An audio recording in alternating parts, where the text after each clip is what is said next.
Petrol ధరలు పెరగడం చాలా ఇబ్బందిగా ఉన్నది సార్. ఎందుకంటే మేము తక్కువ ఉంటే అటు ఇటు పోవడానికినే ఉండేది. ఇప్పుడు పెట్రోల్ ధరలు, గ్యాస్ ధరలు ప్రధానికి ఇబ్బంది అవుతున్నాయి. ఇది తిరగడానికి కూడా చాలా ఇబ్బంది పడవలసి వస్తుంది. సార్ ఈ టోటల్ అమౌంట్ అంతా ఎడిపోతాను సార్. వచ్చి మొత్తం హర్మస్ జిల్లా నుంచి మనకి స్పెషల్ వస్తుంది అంటారు కదా, ఇది అంత ఎవరి చేతిలో పోతుంది అదంతా?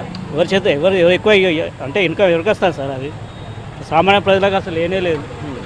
హర్మస్ నుంచి వస్తుంది కదా ఇంటర్నేషనల్, ఓన్లీ ఇండియాకే వస్తుంది. They are permission to only India. మరి ఎడిపోతుంది ఇదంతా? అసలు రిజర్వ్ స్టాక్స్ కూడా 6 నెలల ముందు వచ్చిన చెప్పింది కదా వాళ్ళు. మరి 6 నెలల ముందు అయినప్పుడు ఇప్పుడే అయిపోయినట్టు ఇట్లా ఇండియా లోపల ఇట్లా కల్చర్ చేసుడు ఏందన్నట్టు ప్రజలంతా గందరగోళం పరిస్థితి.